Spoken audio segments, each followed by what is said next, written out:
7 entrepreneurs, 7 big ideas. Who will win your investment? From our nation's capital, welcome to Street Pitch 2020, Talent, Heart, Hustle. Street Pitch is the Entrepreneurs Championship and the concluding pillar of the Street Entrepreneurs Accelerator.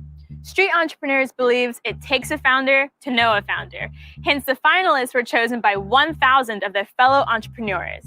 These 7 finalists, all women and people of color, are going to share their journeys and pitch their companies to a panel of experts and investors. You, the audience. That's right, you. Will vote directly with your money to directly invest in entrepreneurs via crowdsource campaigns, product purchases, and in-kind contributions. We're your hosts, Sam Bonner and Brianna McGowan. When people think of DC, they think of politics, monuments, and go-go music. What people don't know about the Washington metropolitan area is that it is home to the most inclusive entrepreneurial ecosystem in the USA. And the Street Entrepreneurs nonprofit is at the heart of the equitable innovation movement in the city. Let's meet the first entrepreneur. My name is Walter Pearson, and I'm the founder and creator of College Bound Parenting, an online college planning platform geared to help parents assist and guide their kids to college. I'll be the first to tell you, I don't think college is for everybody, but those that it is for, it's not always affordable. So it was at Martha's Table where I really fell in love with youth development. It was an organization that kind of allowed us to be creative in how we kind of implemented programs with the kids. Howard has been very instrumental in my entrepreneurship endeavors. They have been very supportive of my ed tech solutions. They will support their alumni. They gave me an opportunity to launch my business and beta test out some of the solutions that I was creating for students. What are 3 words that I would use to describe Walter Pearson? I would say innovator, trailblazer, and leader. That is, he is that person that is always on the cutting edge, always trying to make a difference, always creating new and innovative things in his business that will help the community. Every child deserves college prep. And the best person to prep them for college is their parents. But if they can assist them, then it's very hard for those children to go to college. Hi, my name is Walter Pearson, and I'm the founder of collegeboundparenting.com. Did you know that the average public high school counselor only provides 15 minutes per child per year of college prep? That led me to become an independent college prep consultant. And for the past 15 years, I've been helping families, upper middle income to lower income, prepare their children for college. And their children all have the same aspirations. They want to go to a good college and find scholarships to pay for it. I believe every child deserves first-class college prep. And that's why I created collegeboundparenting.com, an innovative parent coaching platform that recognizes the importance of engaging the parents in the college prep process so they can guide their kids to college. The college prep industry is a $1 billion industry. 80% of the players in the industry are for-profit companies that focus on high-income families. It's estimated that wealthy families spend up to $10,000 on college prep. 10% of the industry is made up of nonprofit organizations, and they service first-generation and low-income families. And they provide their college prep services for free. And that's awesome. But we believe a large part of the market is neglected. Second-generation families. Those are first-generation parents who have a household income of $90,000 to $150,000. They can afford to invest in their child's college prep, but not send them through college. And that's our market. That's who we serve best. Now, we plan to meet these families through 4 different sales channels: charter schools, churches, parent associations, and employers. Our business model, we charge $500 per year to to access our platform. And we project in year 1 to acquire 250 new subscribers. In years 2 through 4, we project to acquire 500 subscribers a year, in which time we will break even. And that's why I'm here today. We are almost ready to launch our platform, but we need a little assistance. We are looking for beta testers. We're offering families an opportunity to beta test our platform for 50% off at $250. We're also looking for individuals to pay it forward, to purchase a license for a family who can afford it. And Street Entrepreneurs has decided to be our fiscal sponsor for the donations. Now, when families beta test our platform, they will receive the following. 1, access to our online college planning video courses that will inform them of all the essential components of a college planning process from A to Z. Everything from what high school classes your child should take to negotiating their financial aid award letters. 2, they'll receive access to our live and on-demand college planning webinars facilitated by our professional college planning coaches. Our coaches will coach them on what to do, when to do it, how to do it, every quarter of their child's high school academic career. So for example, there's a webinar for freshmen in the fall, freshmen in the spring, freshmen in the winter, freshmen in the summer. The next thing they will receive is our college planning binder and some cool organizational tools that we've developed to help the parents stay organized throughout the process. And finally, students will receive access to our ACT and SAT combo course to help them study for their exam, an $800 market value. So finally, if you are interested in learning more about our business and have any great ideas on how we can grow our business, please reach out to us at info@collegeboundparenting.com or find us on streetentrepreneurs.org/street pitch. Thank you. So I have a series of questions, but I'll just start with one and then we'll go around. You mentioned yourself it's an extremely crowded space, and the 4 things that you listed as the services or the offering that you have don't make it quite clear to me. What is the one thing that actually makes you competitive? What's your differentiator there? Sure, I think it's the combination of all 4 in one component. So you have some players that just provide kind of just online college planning services, and it's pretty much, it can be free, and they're more so selling data. And that's a very, very crowded space. I mean, if you type in college planning on Google, you're going to get 10,000 websites. You have some independent consultants like myself, who we more so cater just to, we go out and find our clients, because we're charging them $2,000 and $3,000, $4,000 to help guide their kid to Georgetown and to Duke, right? And so that's a whole other market. And then you have your nonprofit market. So we are taking kind of the best of both worlds there, and actually targeting a certain segment of the market, which are second generation, and we're actively going to go recruit those or acquire those customers through partnerships with organizations where they congregate. I want to follow up on that. Tell me more about that sales strategy. And that sounds like pretty high touch sales. So I want to hear about what your customer acquisition plan is. And I also want to hear about what focus groups or research you've done on parents that say, yes, I want this, or what do I want? Great. That's a great question. So I'm a parent of three children, and so and I'm my market, right? So when I built this, it was with me in mind, right? And so where I and my kids were involved in all those 4 channels. So they played AAU sports. We're part of a church. I was part of in the PTA.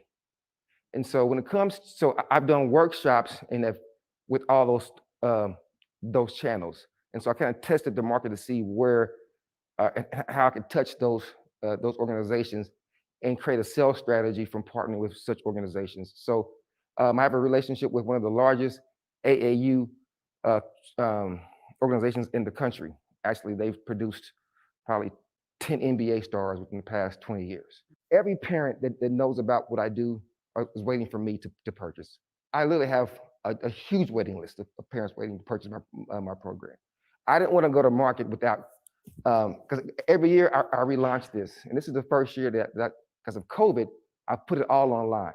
6 years ago, I said, you know what, I'm going to package everything that I do so I kind of duplicate myself and offer to more people and kind of duplicate myself. And so my daughter was in the 8th grade at the time, and so I kind of put together this whole organizational system for her, and it got super organized, and we got a plan, and I executed my plan with my daughter. She was 8th grade, and so I laid out her path for 4 years in order for her to get into Harvard. So we had Harvard as the goal. And she didn't want to go to Harvard. That was the goal, to prepare her to go to Harvard, right? Long story short, my daughter is a UNCF STEM scholar and a UMBC Meyerhoff scholar, and is on her way to a completely debt-free education. Graduated with a 4.75 GPA, and she is amazing. How do you make sure that you're protecting the investment of the family, right? And make sure that the kids actually fit in the course, and also like are you doing kind of like tracking of like performance data? So after they get the course, they do really well. So there's 2 different questions there. So the platform is for parents and for the students. Obviously, the students are going to take the ACT and SAT prep course, and those are 8 lessons that are an hour and a half long. My daughter actually took the course herself. Trust me, if you're a parent and you pay for your children to play the SAT and ACT, they're going to take the course, right? But there are metrics and measurements along the way that they get feedback from the course. The coaching platform and the video courses are more so for the parents. Now, students can take the courses as well, but they're more so for the parents, so they have the information and they're informed and empowered, so they can actively guide their kids to college. Now, there's also a section just for students. We call it a student checklist. So every month they can take that course, and it's telling them what they need to be doing, how they need to do it, and the resources that they need to use in order to complete that particular task. You have all the accolades, you know, your own children being your best, marketing examples, essentially. I think you should go for higher prices, absolutely. And to top on that, I made a note that when you described your target market, the second generation, and I didn't scribble down the annual income of those people, but it immediately occurred to me that $500 for them, for the target market that you described, is nothing. They will gladly pay, whatever you just described, $1,500 for an alternative service. That's where I would then also just be more entrepreneurial and say, you can afford it. There's no reason for me to be at this cheap. I'm going to go for quality and therefore charge the most that I can charge. Street entrepreneurs believe that those closest to the problems have the insights needed to solve them. That's why their motto is, if you're crazy enough to dream of a world that doesn't exist and driven enough to bring it to life, then the Street Entrepreneurship Accelerator is for you. Let's meet the next entrepreneur. Hey everybody, my name is Jessica Dew, and I'm the founder and CEO of Click. Being in the industry, I actually needed to network to grow my career, because as a freelancer, if you don't network, you don't eat, you don't have a job. So I want to help other people to learn how to build relationships, to excel, whether it's socially or professionally. Click is designed to be for social and professional purposes. I look up to innovators like Steve Jobs for their ability to keep creating and being a visionary, because I see myself as a visionary and an inventor as well. And so I look up to those people who are pioneers. I also look up to people like Oprah Winfrey, because she's went from being a news anchor to having her own network, and the level of perseverance it took to get from where she was to where she is very admirable. So my entrepreneur style is tenacious and go-getter. New York state of mind, that's how I see my entrepreneurial style. I really like, when I really am passionate about something, I really like to take it and just work on it until I make it a success. Hey everyone, have you ever been to a loud event and tried to connect with someone and had a hard time hearing them to get their contact info? And when you get home, you realize you don't even have their correct contact info? Or maybe you network a lot, you collect tons of business cards, but still don't remember who these people are or the purpose for connecting. So you throw their cards in the trash. Or maybe you have been networking and building your network, but you still need help on building upon those relationships. If these are your problems, have no fear. I'm Jessica Dew, founder and CEO of Click. Click is the ultimate contact sharing and relationship management app. With one tap of your phones, you mutually exchange your contact info with someone else's. But what's next? After making the connect, you can use Click to nurture those relationships and build upon your networking soft skills. Click allows you to save money by not purchasing useless business cards, power network swiftly through the use of NFC and QR codes to exchange info, and nurture relationships through a variety of engagement prompts. So our business model is a freemium business model with a viral engine of growth. And we plan to make money via upgrades, in-app purchases, and ads, with 39% coming from premium users and 61% coming from ads and in-app purchases. So our target market are millennial and Gen Z entrepreneurs, freelancers, creatives, and young professionals. And this market is big because more than 1 in 3 of the labor force participants, 35%, are millennials and Gen Z. And with a projection of 75% by 2025. Also, these people still prefer networking and engaging in traditional forms of communicating, which includes in-person interaction. And only 18% of people still hand out paper business cards. 35% of people save contact info somewhere in their phone, and 1.9 billion business cards are purchased in the US every year for about $800 million, but 88% of those get thrown away, which shows this is a huge problem. So some of our competitors include Tappy, Close, and InTouch app, but we're different due to the ease of use through no scanning or physically entering in someone else's contact info in the app, through a swift cross-platform exchange that is compatible for both iOS and Android devices, using NFC and QR codes to exchange info. Relationship management tools through a variety of engagement prompts and alerts, a memorable profile that includes an image, time, date, and location stamps, and a social impact focus with social intelligence tips and the ability to expand your network throughout the app.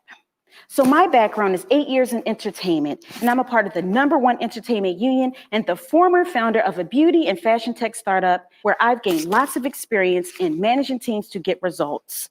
But through my years of actually needing to network to grow my career, I saw the need to be able to connect swiftly, become a super networker, and build relationships. And these skills have led me to working on some of the biggest shows in the country. So my plan is to create an MVP for this app to test out on 100 early adapters as soon as possible, starting with the DMV area with the projected launch of spring, summer 2021. So my ask, if you are seeking to be a part of my beta testing group, please sign up for my mailing list at clickapp.com. But also, I'm seeking to expand the Click team. And if you want to be a part of the Click team and believe in this vision, reach out to me. But last but not least, I would ask if you could take a leap of faith by either signing up in advance for the premium version of this app for $5 or for in-kind donations of $10 and above that will go towards the MVP as well as customer acquisition cost. And you can find out more details in my iFund Woman campaign. But before I leave, I would like to leave you with one last point. In a network is your net worth kind of world, think about how easy it would be to work a room, connect swiftly, and build relationships if you had Click as your networking development buddy. Thank you. I'm Jessica Dew. So, first question obviously is, this sounds like it's a sort of a pivot from your existing background on the entertainment side a little bit.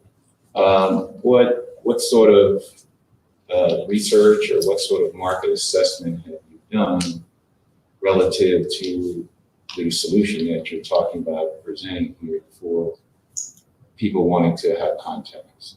This is a big problem, obviously, that it's existed for some time. There've been a number of attempts at solving it. So what is your approach in that regard, and how do you line up with making that solution happen? Okay, so first, in regards to my background, though my background seems like it doesn't correlate, but it actually does. Because I've had to network. Being a freelancer, you have to network to even get jobs. Nothing is guaranteed for you, so you have to learn the skill of communicating and connecting, but not just saying, hey, who are you? What's your name? But you actually have to build a relationship so people want to work with you. So that has really transformed in how I think about Click, because when I would be on red carpets, sometimes I did media relations, I did red carpets. I was at different industry events, and people are always in a rush. People are always trying to connect with somebody, but no one has the time to type anything. Everyone's speeding. No one has the time to, get the information. So that's why the first example was a loud event, because that's solving a problem that I saw with not being able to get people's information in a quick enough time. And also, what was the other question that you had? What is my approach? Well, I guess you're familiar with other solutions in the past to try to get people more efficient. And so what approach are you taking from a functionality standpoint, from a software development standpoint, to make yours sort of stand out among others that have tried or are currently trying? So one of the things we're doing is using NFC, near field communication, which allows the phones, most of the new phones have it built into their systems, which allow the phones, when you touch them, you share information. But instead of it just being one person sending information and one person receiving, Click is meant for both people to mutually exchange information, so that the ball is not in one person's court, or whether they follow up with you, you can follow up with them as well. Also, we have the relationship management side, because a lot of people have information and context, but they don't even know how to build relationships. So that is where the engagement prompts are, conversation starters, icebreakers, commonality prompts to get people to know each other better within their network of these people that they meet, because they obviously want to stay in touch. That is the reason for using Click, is to stay in touch and to build a connection.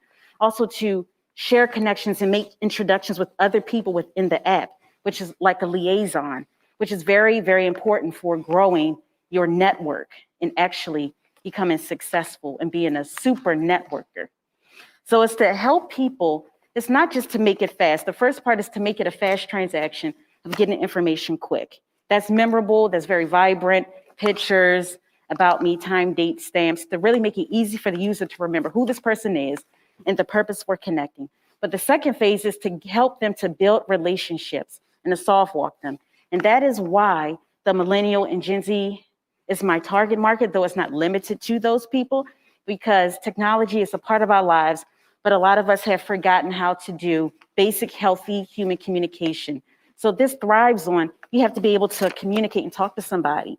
You talk to them like, hey, yeah, you're cool, I wanna work with you. Let's exchange on Click. And then you're gonna follow up the app. Have you followed up with this person? You connected with them so-and-so time 2 weeks ago. When's your follow-up? Oh, and different prompts to send them like, hey, to start the conversation. And through my research and actually going to a lot of different relationship building and business development courses, as well as online courses. So a certain percentage of it you expect to come from ad revenue, and a certain percentage of it you expect to come from charging people for you said it's a freemium. So can you kind of dig into that a little bit deeper? So yes, I plan to let the basic part of the app be free, because it's about getting numbers and getting lots of people on there and eliminating all the barriers of getting on there. And I want this to be a part of consumer behavior, so I have to alleviate all barriers. But for the percentage of people who are the super networkers, the people who need to connect, the super business people, the upgrade will be for those people with more customizable features, adding multiple accounts to it, and different features to enable them, video features to be able to connect more swiftly within the app. So that's what the 39% I expect to come from those people, but the majority I expect to come from ads and in-app purchases. So when I say in-app purchases, I plan to test out and see what types of features not early adapters, the premium user, the super connector needs. and maybe giving them a one-off payment for this. If they want to organize this, one-off payment. If they want to do this, one-off payment. So really testing out different in-app features and multiple ways of getting in revenue. And another question, what is your timeline? Given COVID, and it looks like that's going to continue into sort of way into next year, what is this looking like in terms of your rolling it out? So I plan to, within, like by February of 2021, I plan to have a basic MVP made. And then I've created a group of early adapters that want to test it out. And I'm gonna test it out on them at first. And I'm gonna get their feedback and change things, update things based upon what they want. And then when spring comes, do a soft launch of spring 2021. And then I will expand it, the pool of early adapters, and really start testing it out.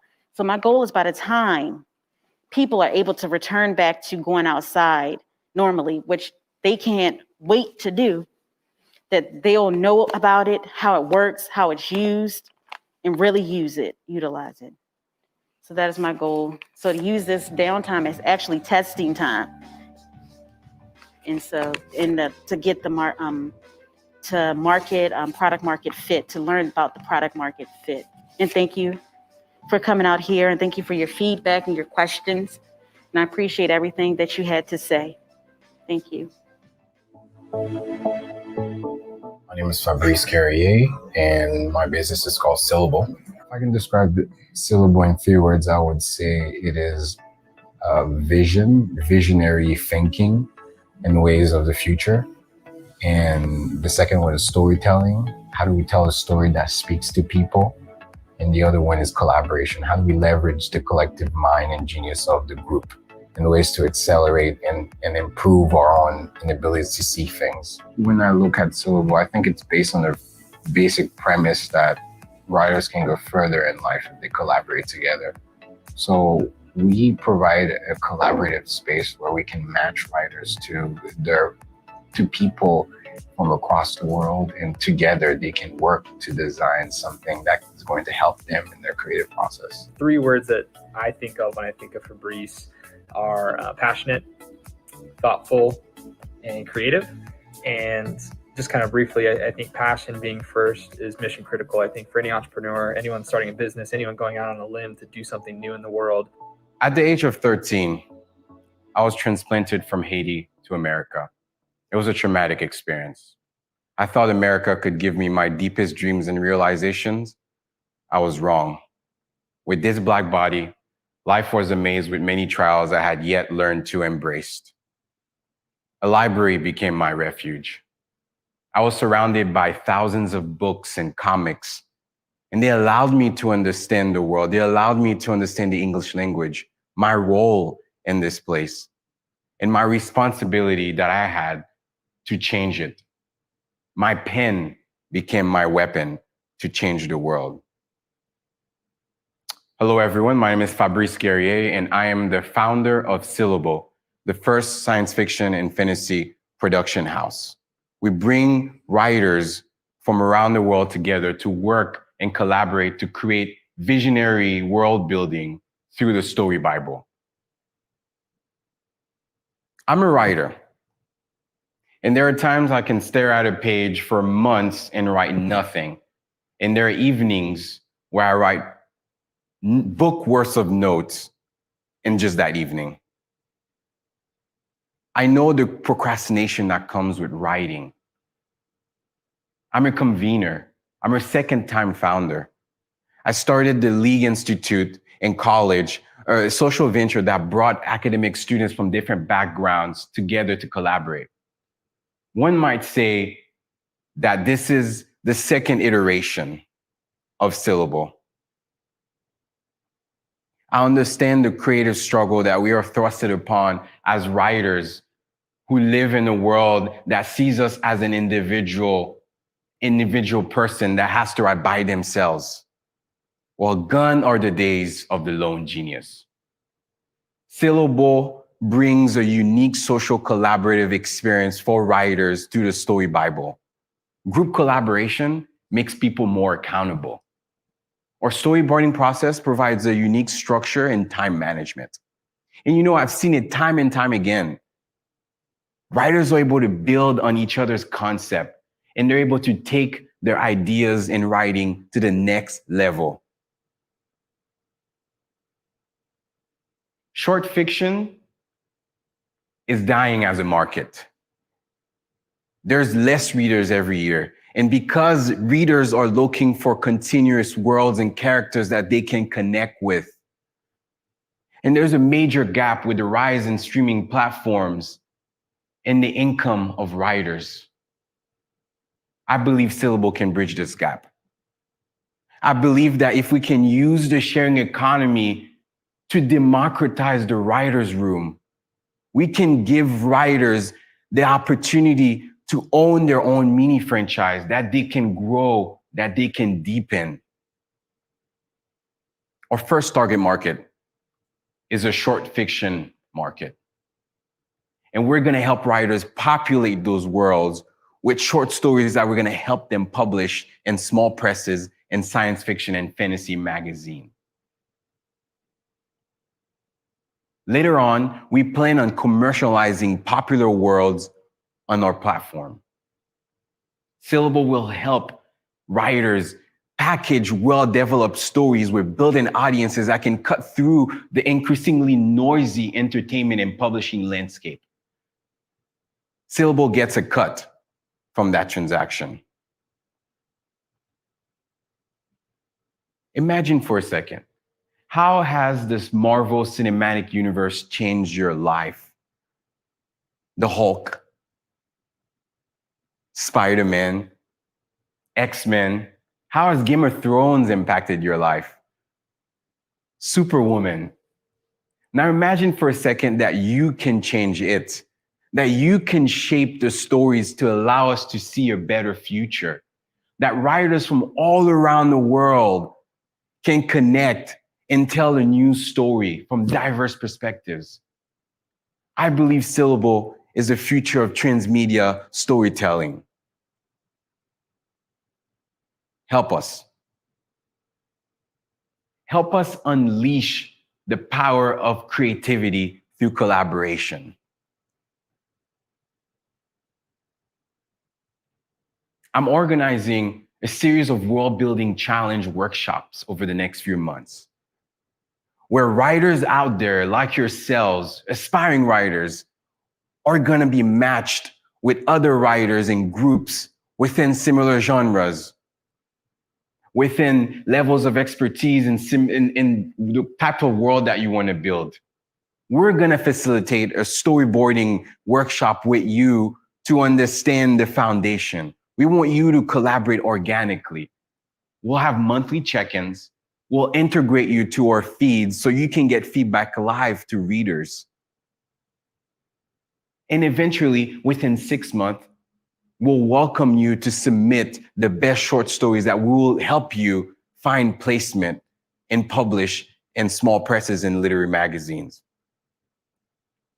And eventually, we want to work with the most popular worlds that gets people excited, that have the most views, and turning that intellectual property into something that can radically change the world. I'm looking to work right now with executives in media entertainment companies.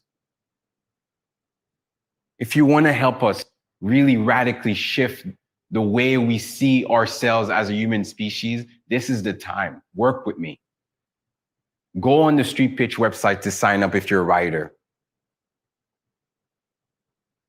Thank you. Thank you, Fabrice. I think that's a beautifully done a pitch for us. I felt like I understood very clearly where you were coming from and the passion for the work, which I think is exciting. One of the questions I would have for you is how do you get paid?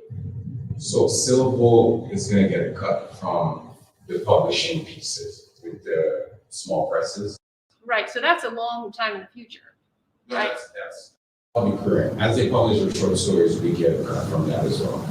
But I think in the beginning you just said that people are coming into a writer's room for 6 months and working on something, and so how do you get What is the workshops. revenue? What's the revenue model? Is what I'm The getting. workshops are going to be, they're going to be a fee for the workshop, $100. Okay, so break down what your revenue. What's the revenue model? Like how is that revenue model broken down? So writers are going to pay a $100 fee for the revenue, $100 fee to participate in the social experience. Okay. And eventually the output in the product, the content that they create, will get a 20% cut from that. Okay. And then the next stage where you're thinking long term is we'll also get a 20% cut from the licensing, the franchising, and the engaging different stakeholders to see where can we take this IP to the next level. Okay, is this a for-profit? This is for profit. Okay. And I think there's also an insight in terms of building a platform, a web platform where it becomes too much to do all of the collaboration that we can host it in something singular that allows writers to build that network, since the network is what is really the vision and the features and the network of authors that can have that creative capital in their minds. Okay. So how much revenue have you generated? So I would say probably around $4,000, I would say. Okay. So I will say the passion, check the box. Like you definitely have the passion for the business. And the picture that you paint, I can actually see that in my mind, this becoming what you described. I absolutely see that. I think now getting down to the business mechanics, that's what I want to focus on with you. Because you only generated $4,000 in revenue. And if you're only planning on charging $100 per person per workshop, that's not a lot of revenue. So I'm wondering for you how you take this passion and this concept that you have that can be a multi-million-dollar thing and start monetizing it now. I'm assuming that you're not doing this full time if you're only generating, small. So we need to get you full-time focused on this so that you can turn this into what you want. So how are you going to generate enough revenue to start getting you there? And in the meantime, how much money do you need to bridge that time gap to get to where you need to get to? Your product, I think, I'm the target market for your product, right? So I have small children that I want to get excited about reading, and I'm extremely dedicated to making sure that they are surrounded by materials that look more like them, right? And so to me, it feels like you want to take, you even said it, you want to take the Black Panther type of experience and then like recreate that in writing. Your pitch is very compelling, but it's only an intro. And so I think the second piece that is missing, and I see this a lot with artistic people, right? Because they are so articulate about the passion. But you've actually done, to his point, you've done a lot of the business work, but that doesn't come through until the question. And so, we know there's a market, and we know that brown people and other people are going to buy things that are compelling and interesting. But I was like racking my brain, Octavia Butler I'm a fan, but she's like the only one that anyone can really think about, right? As you were talking, I was wondering in the collaborative spaces, if there are people that are, hold back on their ideas, or how open are they in terms of sharing things? And it seems that you have a lot of experience with this. So I would say you need to do that front piece for your pitch, but then you also need to have a very focused financial trajectory.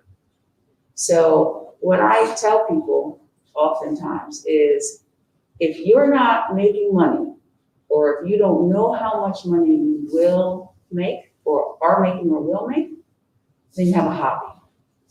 And what you need to make sure is that you show this as a business. And I think between a shared economy and the way that people work now, I think it could be very magical and very powerful. We know that there are sort of like a narrow band of stories that get into the major publishing houses. And as we see people self-publishing more and more, we see these things. I think for me, in order to like sit in front of people that have money in their pocket, you need to say, here's the beginning, and here's who I am. And to this point, gotcha.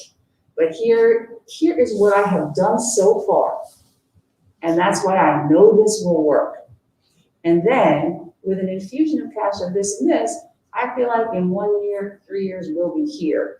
Because from my limited knowledge about publishing, we know the market is there, we know the interest is there, and beyond that, we know the talent is there. But the thing that people really lack is that access to the portals and the venues that get their ideas out into the light. And that is what you're doing, right? And so you're saying we're going to collaborate this, we're going to be a stronger community together, and then we're going to be part of our own profit sharing by managing this ourselves. One thing that you're saying that's making me think about is that I'm like, I wasn't imagining the consumer as the audience. I'm imagining that the audience for this are the writers. So if we have writers as your target market for this, but there's also consumers on the other end that are a target market for this, the work of marketing, accessing, and receiving income from, and like working with, those are two very different target markets. And so it's making me think a little bit more about how we're getting to the business plan. How are we getting to the execution of this? How is this executed as a business? It's a large undertaking, the business side of this, because in essence, it's a community building opportunity, but it's also a media organization that is serving internal and external audiences. So I would love for you to think a little deeper about that and help me understand that, because if you're really sold on those two different audiences, then I think that's something that could be clearer in the pitch, in the conversation a little bit, because it's not, that's complicated, right? It's complicated to meet those two different audiences if you're building a media organization or you're building a community building opportunity, which is sort of crowd sourcing, creativity, which is different than a media organization that is producing content to then be franchised and sold to a consumer base. So it'd be good to kind of think through that a little bit, just to make sure that you're clear on whether are you doing that, or are those two separate businesses? Is one of it the creating of the community and the building and the concept sharing and the world building, and then there's another business, which is the platform and the media organization that distributes it, or are they the same?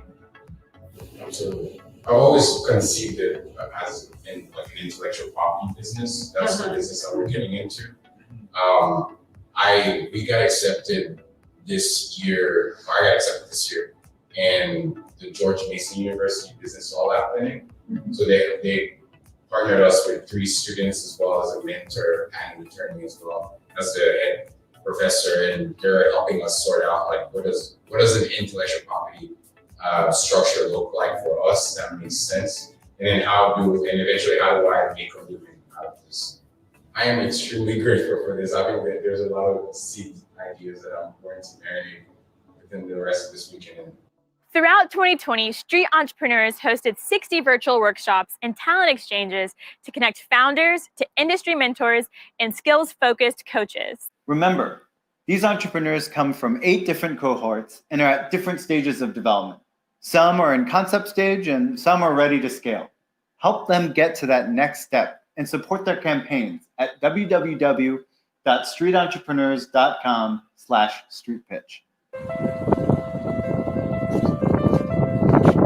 Hi, I'm Ruth Rao, founder and chief play officer at Mouse Loves Pig, and we make toys.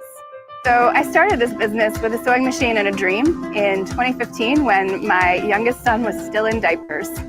And the best part of running it is that I've been able to be home with my kids, raising them, teaching them, being mom, and chasing a dream. And now that they're school age, this business is ready to grow in a big way. Running your own business is a big risk. It's a risk to your livelihood. Right now, our toys are 100% of my family's income. Say, you know what, at the end of the day, succeed or fail, if I don't chase the dream, if I don't do what is bubbling up inside of me, I'm always going to wonder, and I'm always going to feel like I've left something on the table. And I want to live the kind of life that I know that I've taken and tasted everything that was offered to me.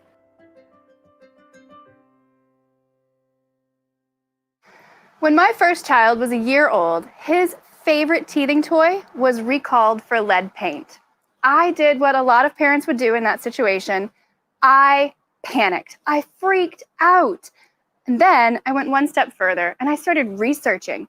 How did this happen? What is the toy industry? How are our toys made? Where are they made? What are the regulations? How in the world did a toy that's meant to go in a child's mouth end up with lead on it? And what I discovered is that the manufacturing industry worldwide is kind of a murky place. So I kept digging. How are toys designed? Which ones are good for our kids? Which ones help support their cognitive development? And I took everything that I learned and went back to our own toy shelf and realized that most of the toys we gift our children are beeping, blinking, battery-powered, plastic, screens. They're played with for a few weeks and then forgotten on the toy shelf. And with two rambunctious little boys, a lot of them end up broken and in the trash. As an architect, I decided I can do better. I can design better toys for our children, toys that support their cognitive development, toys that will last through all the ages and stages of playtime, toys that will increase their ability to play independently and give them the confidence they need to use their imaginations, the confidence that tells them that their own ideas and their own way to play is valuable and worthy. Hi, I'm Ruth Rao, founder of Mouse Loves Pig, and we make toys. The toy industry in the United States alone is a $27 billion industry. Experiential and infant, toddler, preschool toys make up about $4.18 billion of that. But we're not targeting all of those parents. We're targeting parents specifically that are concerned about sustainability, concerned about where, how, and who made their toys, and most of all, that are concerned about making sure their children have toys that help them stay entertained for more than 5 minutes without resorting to screen time. We all have experienced this year during the pandemic screen time and screen time overload. A fun story about that is that one of our community members last year, pre-COVID, they were traveling and had an unexpected layover in an airport. They were there for an extra 4 hours, and she was a little panicked because she had forgotten her phone charger, and she knew her 4-year-old was used to playing on the apps. So she brought out one of our toys, and she said he, not so quietly, played by himself for almost the entirety of that 4 hours, stopping only for snacks. She said he nearly had a meltdown when it was time to pack it up and get back on the airplane. She said he talked more and spent more time in his own little world in those 4 hours than he had the entire week before at home. That's the power of open-ended play for our children, to give them that confidence that wells up inside of them to say, I have an imagination and I know how to use it, and it banishes the I'm boards forever. Right now, the way that we reach those parents is through social media and influencer and word of mouth outreach. We do a few paid ads. All of our business is on our website, and we are also in a few select boutiques and toy stores in the United States and Canada. We have identified a local to the region manufacturer, and they've started making our toys. It is so nice to be able to pick up the phone and talk to somebody in this time zone about making the toys, shipping the toys, and where they are in production. We've also identified a local shipping and fulfillment center.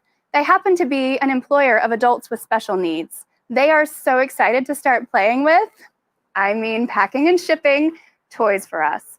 But to work with them, we need to up our order volume. If you think that a world where toys that do less so kids can do more is one that you want for your children, there are 3 easy ways to support the growth of Mouse Loves Pig. We are ready to scale. I'm ready to hire a marketing manager, a financial manager, and we are so excited about what's coming next. 3 easy ways to support our growth. 1, buy our toys. Head to our website. Everything there is ready to ship. Gift one of our toys to a child in your life this holiday season. 2, if you happen to be a marketing or a financial person and you think playing with toys all day sounds like fun, I would love to hear from you and meet you and see if you would be a good fit for the Mouse Loves Pig team.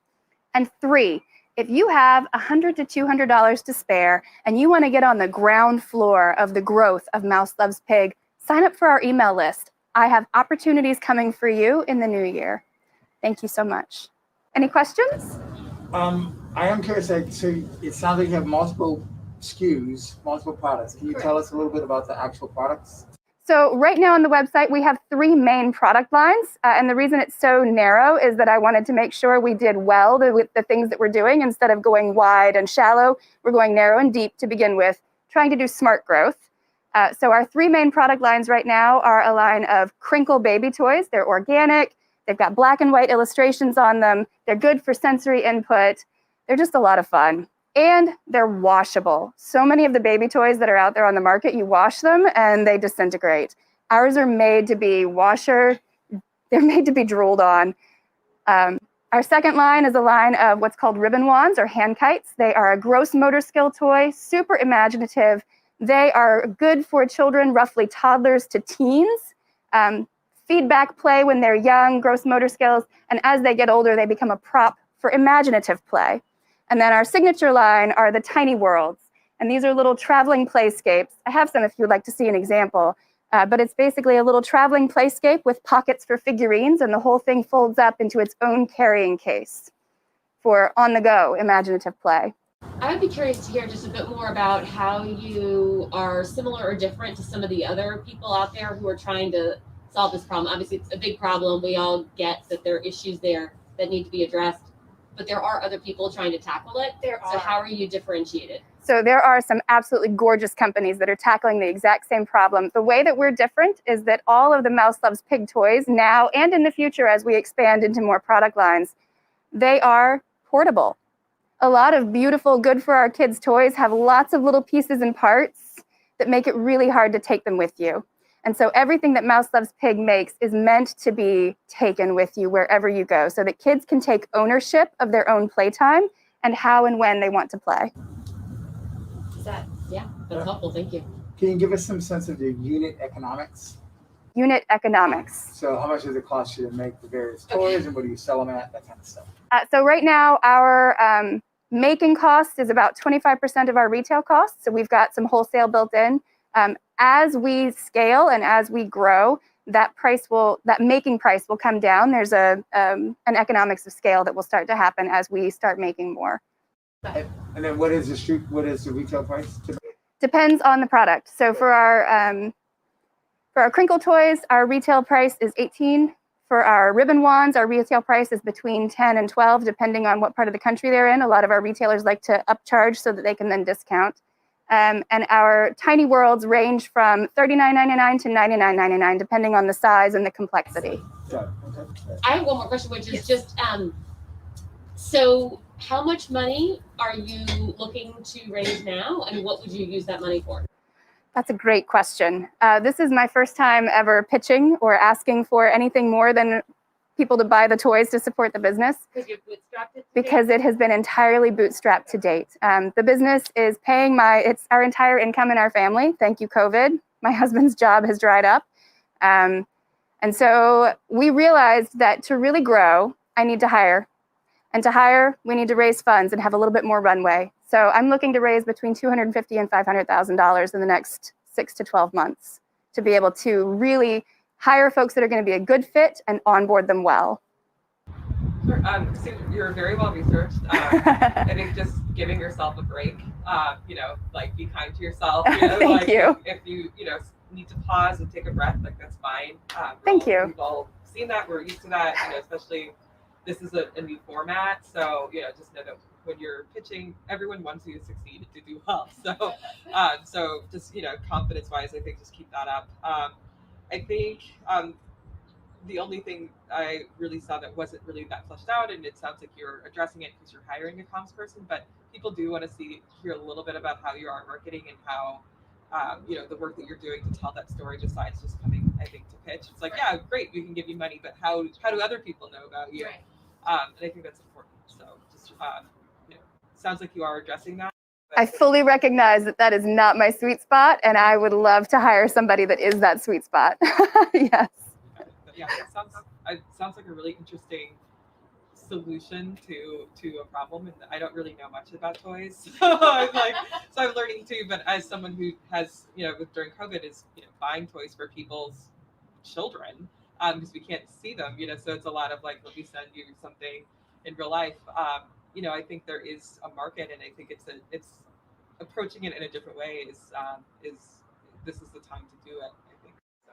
And what I'm finding, I'm kind of a little bit of a data hog in that I love to figure out more about who's buying, like what are those trends.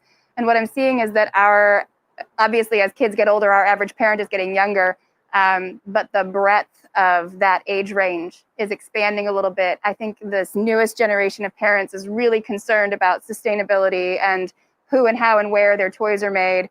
And they want their kids to leave them alone while they make dinner for 10 minutes. So I think that there's a lot of sweet marketing that can happen there. And just being off screens, I think focusing on that too. Yes. All the kids I know are on screens all day long, like just because of necessity, for if you're working and your kids are in the house, like what do you do? It's easy to just give them the iPad, but I think if there are ways to give them other avenues to play, then definitely people want to hear about it. Yeah, thank you. Street Pitch is not a traditional pitch competition. It engages the audience to contribute funds and resources. It mobilizes over 100 organizations, and it uses simulcast technology to reach people globally. We are now on our last day of pitching with only 3 more finalists to pitch in front of the judges. I'm Paul Joseph, founder and CEO of Vegan Skin, the best in all natural plant-based skincare.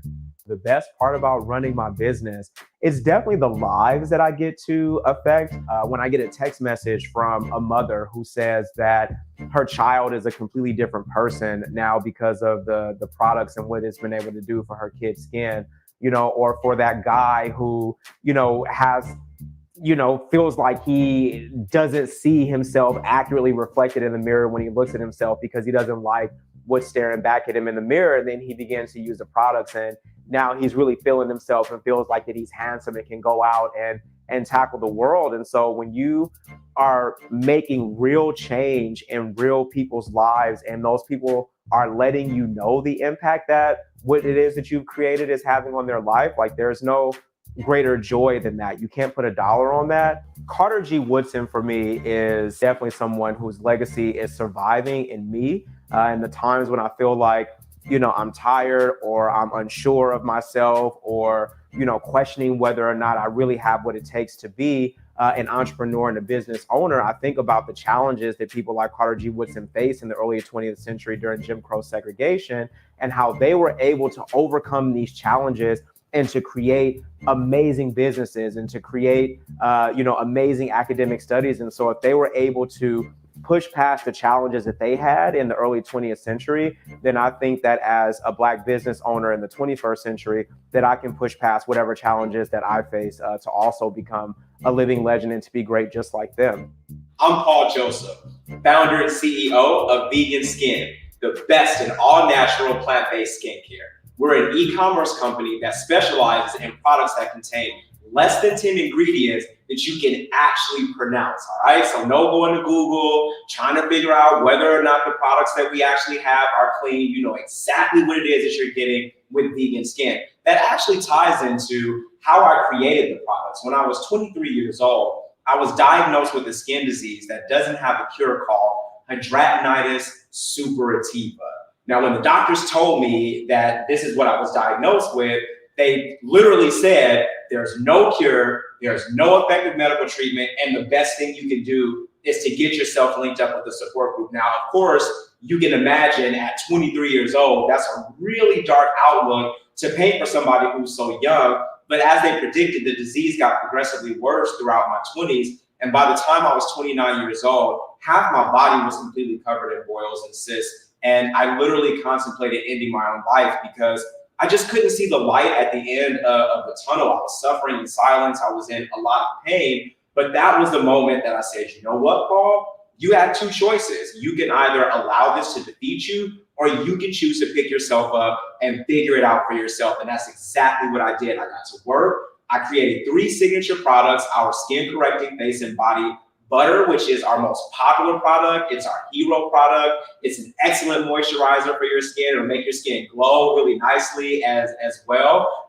It literally contributes to more than 50% of our sales, right? So it's our champion. And then our second product is our skin correcting face and body scrub. It's an exfoliating agent for your skin, super rich, super refined. It gives you that luxury spa feel. And it's like one of the sidekicks to the hero, right? What is a hero without a sidekick? And then we have our third product, which is our second sidekick product to the hero, which is our root hydrating hair and body caramel, our most versatile product. You can use it on your scalp, and you can also use it on your skin as well. And so these products really transformed my life, and I started posting online, posting on social media, really opening up to people and letting people know what I had been suffering with in silence for so long and how I was taking care of myself. And something really amazing happened. Like, people started reaching out to me asking, well, we see what's going on and what you're doing. Can we try your products? And so I literally, in the beginning, you guys, I would just ship the products to people in Tupperware containers, like, here, try it out.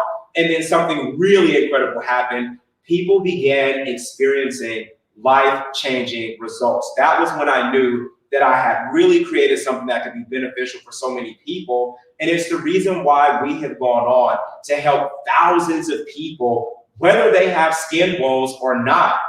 That's something that people really enjoy about the products, is that even if you already have really good skin, it will take really good skin and make that skin fantastic and great, because the ingredients are just that clean and that pure. And that's something that really separates us from our competitors, like a company like Kiehl's or Lush or Apothecary or Youth to the People. These companies that really talk that they're plant-based and that they're clean and that they're natural. And yeah, there may be 4 or 5 natural ingredients in their products, but when you take a microscope to the ingredients, you'll see that there may be 10 other ingredients that are really questionable, that you do have to actually go to Google to figure out whether or not they're good for your skin or not. And if you are like me with really unique skin needs, that's just a gamble that you can't take for your skin, which is exactly why we don't roll the dice with our customers. Our commitment is making sure that our products are always clean and safe to use, and that we're using the best natural ingredients possible. That's where you come in. We're inviting you to be a part of the best in natural skincare revolution by becoming a customer. When you become a customer of Vegan Skin, you're really like a small investor, because not only are you going to get something beneficial for your skin, but you're really helping a company like ours. You're really helping Vegan Skin to grow so that we can get the products in the hands of as many people as possible. So what are you waiting for? You should be on your smartphone right now or on your laptop going to www.veganskin.shop, and I would recommend starting with our hero product, which is our face and body butter. You really can't go wrong with that. And you can also follow us on Instagram at veganskin_ to find out all the fantastic things that are going on with our company. So come on, learn for yourself exactly why they call us the best in natural skincare. Yeah, I was just gonna, as a founder of a healthcare company, obviously there's some differences that are profound between healthcare and wellness, but there's also a really strong community of wellness entrepreneurs. Yeah. Have you thought about how you access the wellness sector of customers, and whether that's talking about, I know you mentioned just a minute ago, folks that are having challenges with diabetes or other conditions than the one that you have that are consumers of wellness products, how you might access them through those wellness support groups or channels, either on or offline? Yep. So there's a number of ways. So like before, like the pandemic happened, for example, like I would go to international conferences like all the time, whether it be microbiome conferences, skin and health conferences, wellness conferences, health conferences, women's health expos. Like I was always making sure to plug into all those different spaces for exactly what it is that you're saying, is that like that's where the key customers are, the people who actually do look on the back of the products and, you know, like they're the first one in Whole Foods, like what's in this, you know? So I'm definitely obviously pre-pandemic would always go to like all these different conferences and wellness expos. Another way that I also engage with the wellness community is by appearing as guests on podcasts. So like I have a friend who has a podcast called Plantarian, which is all about like veganism and like plant-based, you know, living. So I was a guest on her podcast. You know, I was linked up with the yoga and meditation community this summer. There were these conversations that were happening online called the Elephant Conversations. So this was like the yoga, the wellness and health space. I linked up with them and was on their platform as well, talking about the importance of skin health and the importance of eating well, because that's the community that I am a part of. You know, I'm not just a cosmetic-based company. As somebody who has a skin disease that doesn't have a cure, who is figuring out a way to be able to lessen that disease, that's my world as well. And so our company exists between the cosmetic space and also the health and wellness space. So we're always moving in those spaces for sure. Have you developed kind of an avatar or some other icon that tells you who your best customers are? Mm-hmm. So our best customers tend to be Black women, typically between the ages of about 25 and 40. A lot of them are parents. I get a lot of mothers who come to me and are like, you know, I'm freaking out. I have no idea what to use on my kid's skin. You know, especially with like millennials, older millennials tend to be like question more what's in their actual products and what they're actually using, particularly for their kids. So I have a lot of mothers who come to me who want to use products for their kids, who also want to use products for themselves as well. So that's the demographic that typically likes to purchase our products for sure. And then their husbands always steal the products and their boyfriends always like, now my boyfriend is in love with it, which is actually one of the great ways we've been able to attract more men to buy the products, is that we find that whenever you're like marketing like beauty products and skincare products, like men tend not to buy them. But what we found with our company is that whatever like men are in proximity to the women that buy our products, they always end up becoming customers, which has been, to be honest with you, quite phenomenal to get feedback from guys and get video testimonials from men who say, you know, this product has really worked for me as well. And is getting into retail part of that longer term strategy, or do you envision yourself continuing in the e-commerce space and potentially not doing brick and mortar at all in the future? Mm-hmm. So as of right now, I don't see retail. We flirted with retail a little bit, but I really enjoy the direct to consumer e-commerce model a lot, especially because we don't really know what the future of brick and mortar retail is going to be. You know, we don't know how much longer we're going to be in the pandemic. We don't know exactly, you know, what consumer behaviors are going to be in terms of going into the stores. But what we do know is that people are purchasing more online. And so if that's where the natural progression is, and we don't have to deal with having to worry about compromising our ingredients as well, that's something that really concerns me about when a cosmetic company goes from being this incredible company that has all these great ingredients, and then when you start shaping the product for retail demands, typically the quality of the product diminishes as a result of that. And because I'm a customer of my own product, like I can't produce a product that I can't use myself. Like my skin depends on the products that I've created, and our customers depend on our product integrity remaining the same. Yeah, that makes sense. What about, would you do marketplaces or potentially the retail e-commerce sites, so Target.com or Walmart.com versus actually going into physical stores? Yeah, I would be willing, but where I draw the hard line is product integrity.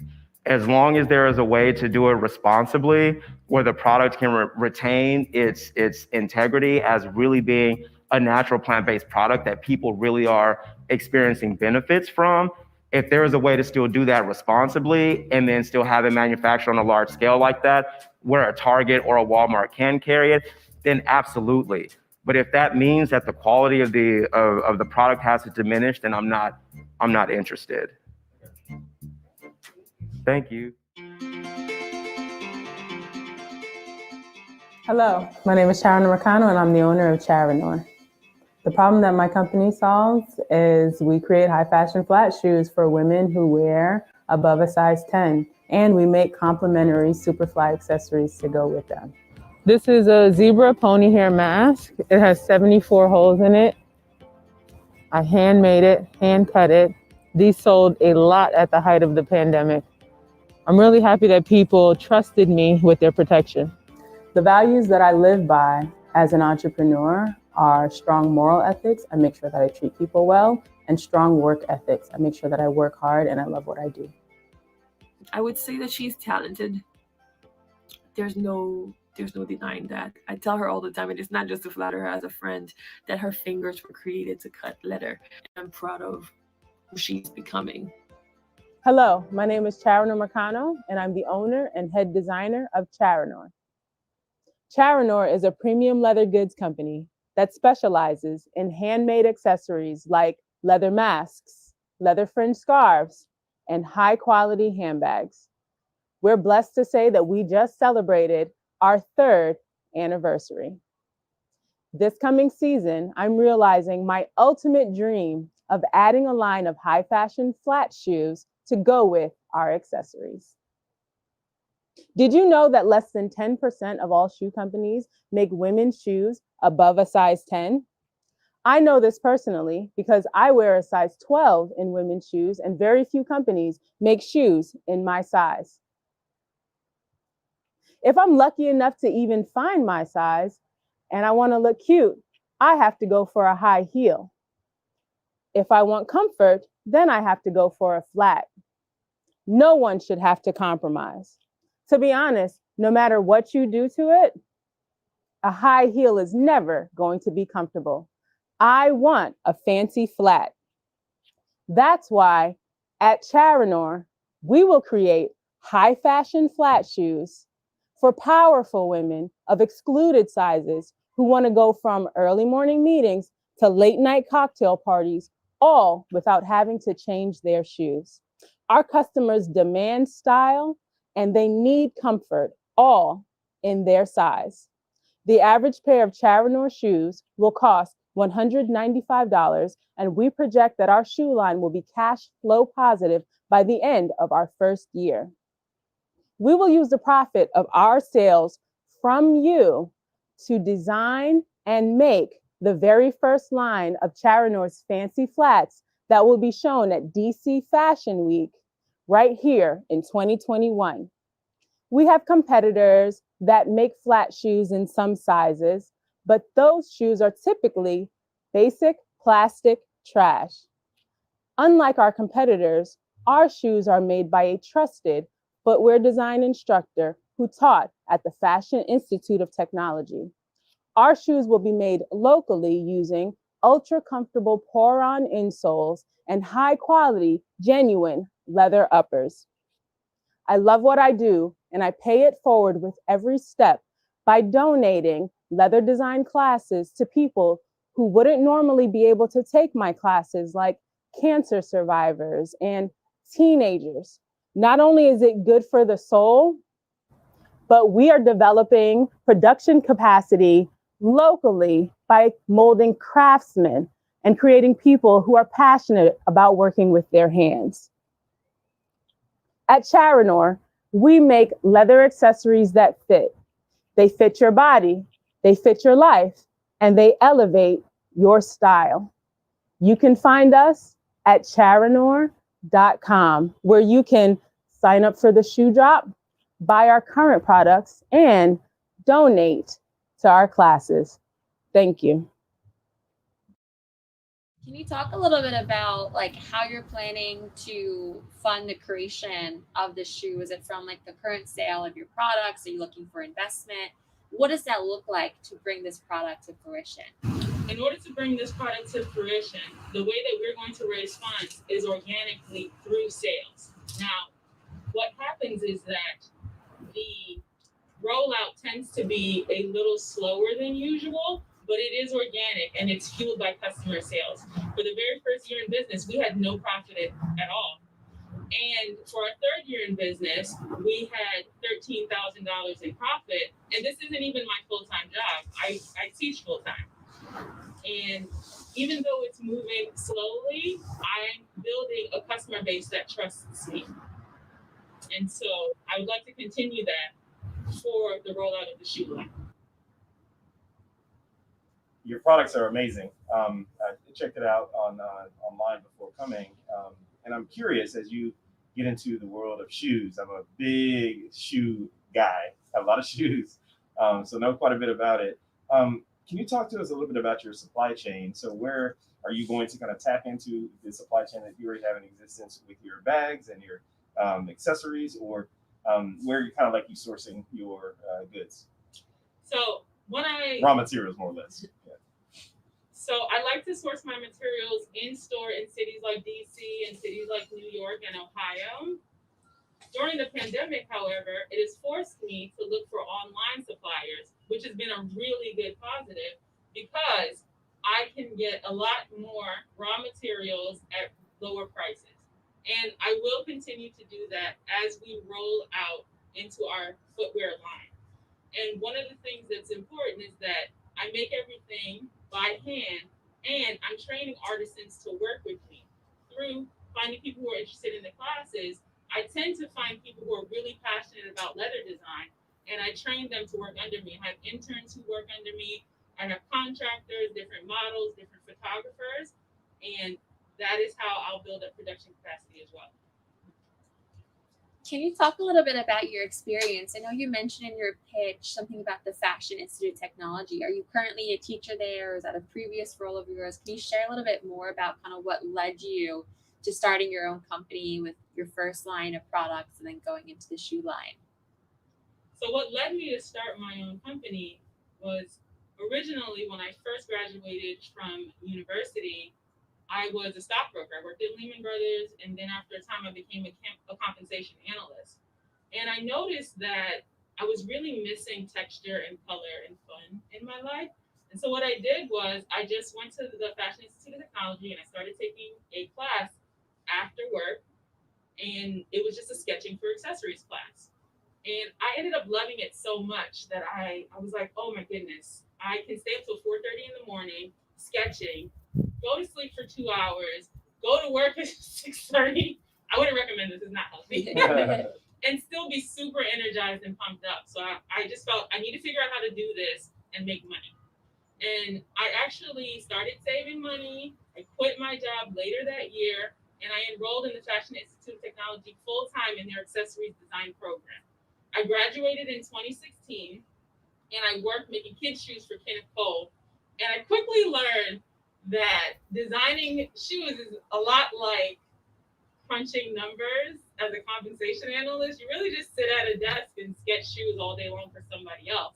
And I didn't have the ability to actually start my own company because they own my intellectual capital. So what I did is I quit my job, and then 6 months later, I launched my company on November 15th, my birthday, 2017. And through the process of starting my company, I discovered this passion for teaching.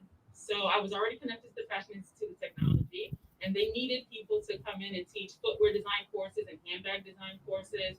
And so I just went there and did it, and I loved it. It was something about standing up and talking to people and sharing my passion for working with your hands that really brought me to life. So I actually added an extension to this business called Charinor Class, where I go out into the community, the libraries, the creative centers, after school programs, and I teach people how to make goods by hand.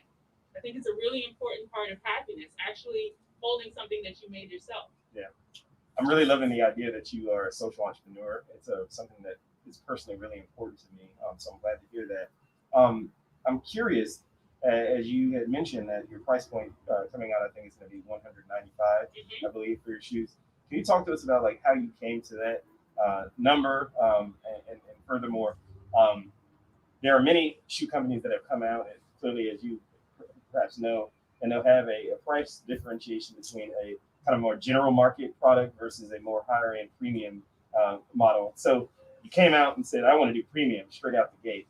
Can you talk to us? I know it's kind of like two questions in one, but can you talk to us about your price point at $195 and then why you decided to kind of go directly into premium as opposed to maybe having one that's, you know, a little more general market, you could sell more and that type of thing? Thank you for the question. So the reason why I decided to go for a premium price point, when I first launched my line, I was actually aiming for an ultra luxury customer. And where I missed the mark is that I'm not an ultra luxury consumer. I'm actually a premium leather consumer. Think about United Nude, think about Madewell, think about Francis Shoes. This is my price point. So once I realized that, I worked backwards. I said, this is the price point I want. This is the quality level I want. Now, what do I need to do to match these together? So I started with the $195 price point. I considered the cost of materials per shoe, which is $20, the cost of labor per shoe, which is going to be, because it's stateside, it's going to be about $75. And then I put those together, and that's how I came up with my ultimate price point. So the average will be $195. The range will be $175 to $225. Having sandals at the lower end of the range and closed toe, pointy, high fashion flats at the high end of the range. I think your products speak for themselves. When I came in, I was immediately struck, you know, it's not like somebody made a bag.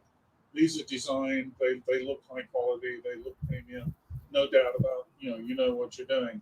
I'd love to hear about what you're doing to establish your brand, whether there's a specific look.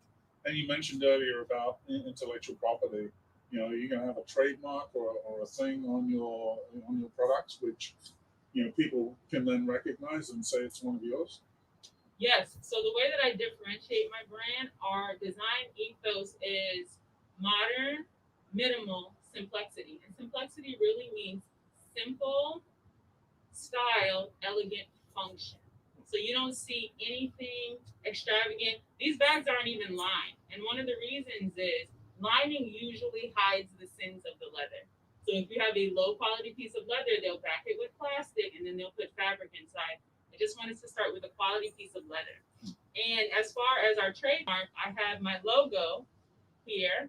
And this logo is the silver version of this. And this is my actual signature. This is how I sign my name. I just added the 3 dots, and the dots stand for shoes, bags, and belts. Wow. What's your ultimate end game? And it's fair if you don't have that answer. I'm just curious. What ultimately you do? Are you trying to be ubiquitous? Is this something that you want to see, on Fifth Avenue in New York? Is it something you want to see in Milan, or is it something that you want to keep kind of organic in the region that you're in currently?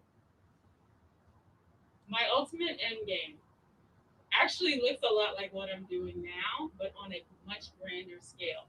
So I actually love what I do. I love making it. I love teaching people how to make it. I love designing it. And I love working with production partners also. So I would like to continue growing organically and move from just being on the East Coast to being national to eventually being international. My name is Maddie Boning, and my company name is Sunstone Candles. Sunstone Candles offers aromatherapy via a non-toxic soy candle made from 100% soy wax, and they all include a surprise crystal inside. So that really helps to just uplift your space, and it also provides a break in the routine. So all of the crystals are hand selected to make sure each and every one of them is amazing. But then I put it with a little note and I wrap it up. And I even go as far as to mix it so it is random and it is a surprise. And that way, if you ask me, hey, Maddie, what's in this citrus sage candle? There's no way I can tell you because I don't even know. My favorite thing that people say to me when they get the crystal out of their candle is, oh my gosh, I got, let's say, a tiger's eye, right? Or sodalite or amethyst or whatever it might be. And they'll email me or reach out to me and they'll say, maybe this is my first candle and I just got my crystal out and this is exactly what I needed right now. I didn't even know about the stone. I didn't know it existed, but this is just what I needed right now. In these past 6 years, I've watched Maddie make candles in her kitchen and then grow that into what is now becoming a recognized brand? I'm sure you've heard by now that traditional paraffin candles are extremely toxic. They release carcinogens that are linked to both asthma and lung cancer. And now more than ever, we need to be sure we're taking care of our lungs. Perhaps you're just trying to practice some self-care, and next thing you know, your aromatherapy experience went from being therapeutic to toxic. My name is Maddie Boning, and I'm the founder and owner of Sunstone Candles. Candle sales in the US total more than $3.2 billion per year. That's right, candles are a billion-dollar industry. And while brands like Yankee Candle and Bath & Body Works continue to dominate the candle industry, there is movement towards natural products and to feel good about what we're buying. Sunstone candles are made with 100% American farmed soy wax. The wax we use is 100% biodegradable as it's derived from the soybean plant. We refuse to use additives or fillers. Sunstone candles is simple ingredients only. Plus, the surprise crystal inside adds a level of excitement and anticipation to your day. It can give you something to look forward to. I started this company to help you uplift your atmosphere and provide a fun and safe break in the routine of day-to-day life. Sunstone Candles offers aromatherapy via a non-toxic soy candle, including a surprise crystal inside, which are handmade locally. We offer a variety of different aromatherapy scents and products infused with crystal healing energy. While our focus is on candles, we also offer DIY kits and classes, soaps, room sprays, and wax melts. I'm also looking to expand our product offerings. I started making candles in my kitchen, and 4 years later, I had sold thousands of my products. I reached all across the country, and I even declined an offer to work with Target. But instead, I wholesaled my products to more than 25 independently owned retailers across the country. And this was all done while working a full-time job. I am resilient. In November of 2019, I opened a brick-and-mortar location inside of Union Station. As you can imagine, this was less than ideal timing. 2020 was not the year. Yet, I've been able to pivot and focus on product development and reorganizing our focus and marketing efforts to our e-commerce store. I am ready to take Sunstone Candles to the next level. Sunstone Candles is both a B2B and B2C business model. This year was interesting. Approximately 30% of our sales were in person, whether that was in our retail store for the few months that was able to be open, or I did also manage to set up at some in-person events such as farmers markets and craft shows this year. About 20% of our sales this year came from online. And then that other 50% is the B2B side of our business, where we're wholesaling and working with retailers. In total, I've sold over 2,200 candles. My goal is to increase revenue by 50% and increase overall net profit by lowering cost with in-house production.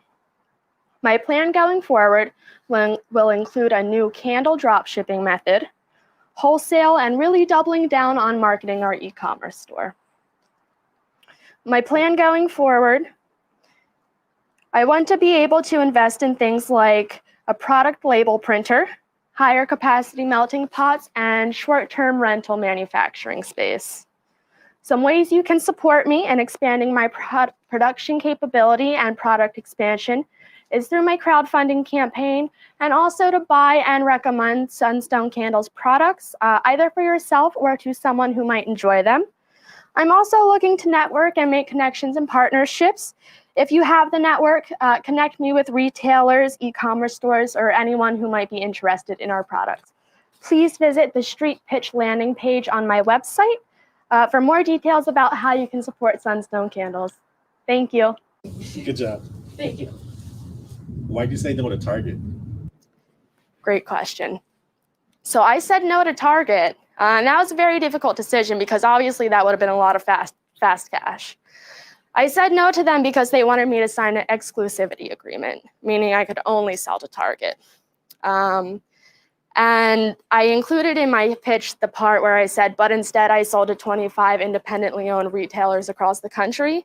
I made that decision because I didn't want to limit myself to Target. I would have rather went into all these mom and pop shops and grown with them.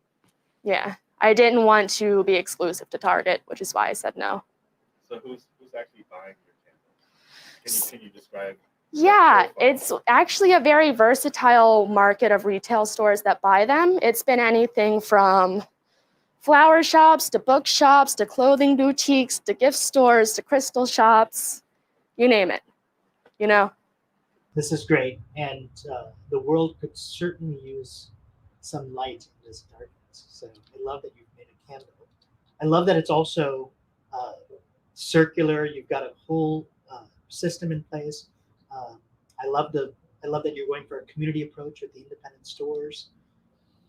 But it's a $1 billion market, Yes. and even on digital, highly competitive space. It is.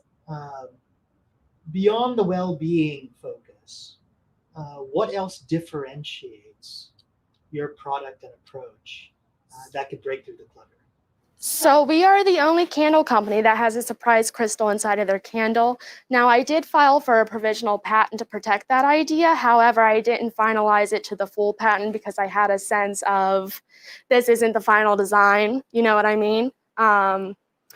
So it's the surprise crystal inside. We're the only people that do that, the only company that does that. And also, I know there's a lot of soy candles, but not many companies use 100% soy wax. And because we source our wax from American farms, it actually comes from Kentucky, to be specific. All of those make us unique. Yeah, and help narrow down that very saturated market. Very interesting. So it's sustainably built with the soy from the U.S. Yes. Kentucky. Yes. Can you tell me a little bit more about these crystals? Yes, so if you're not familiar with crystals, some common ones I can name off are things like quartz, amethyst, tiger's eye. And then the way that it works with these products, the candle specifically, is, you know, you light your candle and your wax will start to evaporate. And as your candle burns down, your crystal packet will emerge to the top. So you'll have a tumbled crystal about the size of a quarter or so, and it's a surprise, so you don't know what kind it is. But it does come with a note to let you know what kind of crystal it is and then what properties it carries as well. Yeah, and they're all natural. They're all geological. So the way that I explain it to people, because sometimes I'm careful to not emphasize too much on the metaphysical healing properties, because some people just aren't into it, and that's totally okay. But if you look at the geological aspects of how crystals are made, that in itself is fascinating. So that's always kind of what I tell people who are maybe thrown off by the crystal. It's very interesting. In your marketing plan. Yes. I recommend that you take a hard look at that and understand not who you're selling to, not who you're marketing to, rather who's going to buy from you. That's the big difference. You can market your product across the US. That's easy. But find 100,000 people who's going to buy your product and market to them. That's the distinction that has to be made. Because if you want to increase your sales by, another 1,100 within, I guess, a year, your marketing effort has to be there. That's the first part. You really have to be a laser targeted, because as my colleague said, everyone's buying candles. Yes. You have to make that distinction of what type of candle you have, what's unique about you, and then market to the group that will buy that particular candle. That value those same things. Exactly. But also who will value it and then buy it. Yep. So, that's so out of I think there's 10 of us here right now, or 7 of us here right now, maybe 2 of us are gonna buy it. Market to the 2 of us who will buy it. Forget the 5 that are not, because that's your marketing investment. Okay. That's your customer acquisition cost as well. So you want to have a low customer acquisition cost, and I want to see. Again, you're offering help. We can help you anyway with that aspect of it, because I believe in the numbers. The numbers tell the story.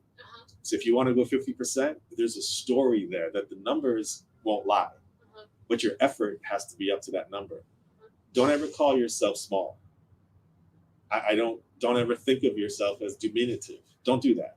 You're a business owner, just like all of us. We're not small. We're just business owners. Go after what you want. Set your goals. Keep it clear, and go directly after that. But be very strategic, because I want to hear the strategy. I want to hear, this is my customer profile. I'm focused on not necessarily the geography, but wherever they are, and find them and market to them. Because you said no to Target, intentional, great observation, but you have to be intentional in going in the other direction as well, and making sure that you hit your targets. Because you're a business owner, you got to hit that part. So the marketing is a big part, is a big piece of the puzzle I'm seeing here, and having clarity in your marketing plan is a big part of it as well, because that's going to help improve your. You're not offering equity, but in order for you to improve your production line, you got to sell more. Yeah. So there's a key to your answer there. You're going to sell more. You got to be very strategic and very efficient in how you get your product out there, so people will buy it from you. Yeah. So I think that's kind of what we're getting to that point there. But I'll hand it over to my colleague here, who I'm sure will add more to it. I love this. This has been a great group. This is so good. This is so good. Maddie, one last question. Sure. Because even just hearing the conversation so far, I even wonder if there's been any thought about what business you're really in. Because it sounds like candles and crystals and well-being. Yes. But then all of a sudden I'm hearing about Americana, and I'm hearing about community experiential experiences that you've created. I wonder if you're in the community building business, for example. I'm wondering if you've thought about the alternative ways to even think about this business as something different than just candles. Very interesting. I'm really glad you asked that question, because I did intentionally put a hint of community-based focus in there, because I wanted, that's in our brand. It's part of the reason I started, and I wanted to continue to grow and help people and give them that same feeling. So you were pretty spot on in saying that, yes, we're a candle and crystal brand, but yes, we also have this community focus as well. So the answer is it's both. It's mostly crystals and candles with a sprinkle of community-based in there. And I have had several thoughts on how I can make it more community-based, but then I didn't want to take it too far from the candles and the crystals. So it would be interesting to play with that balance, for sure. Well, I'll just say that, when I came here, I thought you were bringing light to darkness. And I'm realizing you're bringing a little bit of community to a time of distance. And I think that could be pretty exciting. Thank you. So in other words, a great follow-up question is understand what you're selling. You're not selling candles. That's what you're selling. And that's the marketing piece. That's what people buy. You see, they're not buying a candle. They're buying what my colleague just said. You're in the business of sustainability. You're in the business of sustainability from supply chain to how we take care of ourselves to how we take care of the earth and environment. And if you connect those really interesting narrative dots, what you have is a path to figuring out who needs to be with you at every step of this. So it would tell you who need to be distribution partners. If they don't align to a vision of sustainability and freedom, then they're probably not going to work for you, right? And so every one of these things, these values become what I would say markers that then can become strategy, and then you build on them to become the marketing sound bites and all of the content that you produce. And when people see themselves in those values, they're going to naturally become part of your army of ambassadors. It'll be so much easier for you to execute a marketing and influencer strategy because you own the power of your own story first, and you got people so excited about it. So that's all I got, but I'm really, really excited for you. Thank you for tuning into Street Pitch. Support the founders' campaigns at streetentrepreneurs.org. And help the Street Entrepreneurs nonprofit continue to offer Pay What You Can programming by making a tax-deductible donation at streetentrepreneurs.org. Thank you, everyone, for tuning in. This has been the culmination of 2 years' worth of work. 1 year of 60 workshops and talent exchange sessions, 1,000 entrepreneurs served. And I want to thank our donors, our sponsors, our cross-posting partners, those of you hosting watch parties at home, our board. But most of all, I want to thank our 200 plus volunteers. Thank you, thank you, thank you. Without you, none of this would have been possible. Thank you, and see you next time.